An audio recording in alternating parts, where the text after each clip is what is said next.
Tahukah kamu bahwa dalam ekonomi Islam, ada 3 pilar utama yang saling memperkuat demi kesejahteraan umat? Zakat, wakaf, dan investasi syariah. Yuk, kita kupas satu persatu. Zakat adalah kewajiban bagi setiap muslim yang hartanya telah mencapai nisab dan hail. Ini bukan sekadar kewajiban, tapi juga alat pemerataan ekonomi. Wakaf adalah menahan harta dan menggunakan manfaatnya untuk kepentingan umum, pendidikan, kesehatan, hingga pembangunan ekonomi. Investasi syariah menjunjung tinggi prinsip halal, bebas riba, gharar, dan maisir. Instrumennya mulai dari saham syariah, sukuk, hingga reksadana dan deposito syariah. Dari mana dana zakat dan wakaf berasal? Zakat bisa datang dari individu, perusahaan, hingga APBN. Sedangkan wakaf bisa berupa tanah, bangunan, bahkan uang yang disumbangkan oleh individu, institusi, atau melalui program pemerintah. Model pengelolaannya pun beragam. Zakat dikelola melalui birokrasi, organisasi bisnis dan masyarakat, hingga amil tradisional.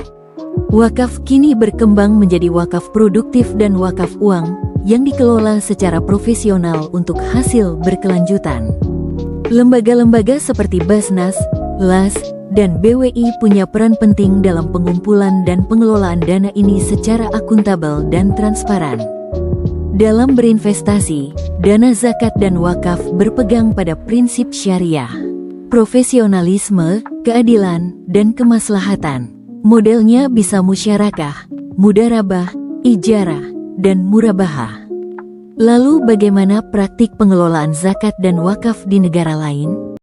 Beberapa negara punya praktik terbaik. Di Malaysia, zakat wajib dikelola oleh pemerintah dan sangat terstruktur. Di Arab Saudi, wakaf produktif dikelola untuk hotel, apartemen, hingga sekolah. Singapura mengandalkan sistem digital yang efisien. Regulasi zakat dan wakaf di Indonesia berusaha untuk menciptakan sistem pengelolaan yang transparan, akuntabel, dan memberi manfaat luas bagi masyarakat. Apa tantangan dan peluang dalam investasi zakat dan wakaf? Untuk tantangannya, kurangnya transparansi dan akuntabilitas, pemanfaatan dana zakat dan wakaf yang tidak efektif, peraturan yang tidak jelas dapat menyebabkan kebingungan di antara pengelola dan donatur mengenai bagaimana dana seharusnya dikelola dan disalurkan, penyaluran yang tidak merata. Peluang. Sekarang, zakat dan wakaf bisa dikelola lewat platform seperti Kitabisa atau Dompet Duafa. Wakaf tak harus tanah tetapi bisa juga uang, saham, hingga asuransi syariah. Kolaborasi antara bank syariah dan BMT membuka jalan bagi penguatan sektor mikro, mendukung UMKM, dan menggerakkan ekonomi desa. Zakat, wakaf, dan investasi syariah bukan hanya instrumen ibadah, tapi strategi ekonomi untuk membangun peradaban yang lebih adil, makmur, dan berkelanjutan.